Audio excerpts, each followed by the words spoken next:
High, আমার সকল বন্ধুদের জানাই শুভ সকাল। আশা করি সবাই খুব ভালো আছো।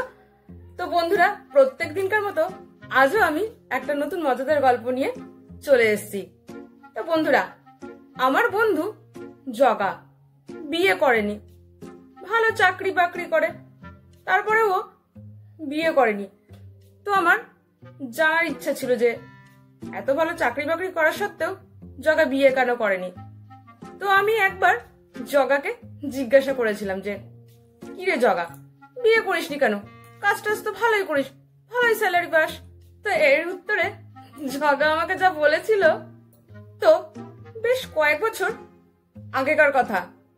তো জগা একবার তার বন্ধুর বিয়ে বাড়িতে গেছিল।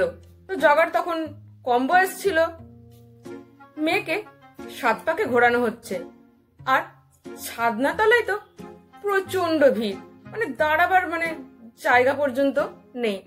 তো সেই প্রচন্ড ভিড়ের মধ্যে আমার বন্ধু জগা তো এক ভদ্র মহিলার বেনারসি শাড়ির আঁচলে ভুল করে পা দিয়ে ফেলেছিল।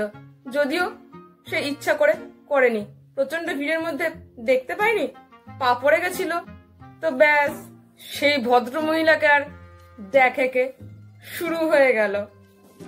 সেই ভদ্র মহিলা ঘুরে দাঁড়িয়ে জগাকে তো অকথ্য গালিগালাজ করতে লাগলো। বেচারা জগা চুপচাপ দাঁড়িয়ে দাঁড়িয়ে শুনছিল। স্টুপিড, ইডিয়েট, গবেট, চোখের মাথা নেই, কোনো মুরদ নেই, ক্যাবলা, আনস্মার্ট, ধর্মেশ্বর, কুম্ভকর্ণ, অন্ধ, চোখের মাথা খেয়েছ, অকর্মাধারী, গাধা, গরু, মাথায় গোবর আছে, ইত্যাদি আরো আরো গালিগালাজ করতে লাগলো।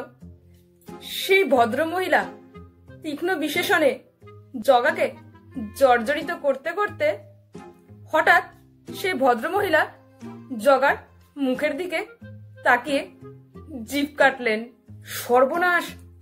আমি ভেবেছি আমার স্বামী আমার শাড়ির আঁচলটা মারিয়ে দিয়েছে। এ বাবা, আমি কি করে ফেললাম? সরি, আপনি কিছু মনে করবেন না। তো গল্প শেষ করে জগা বলল, আমি কিছু মনেও করিনি আর বিয়েও করিনি।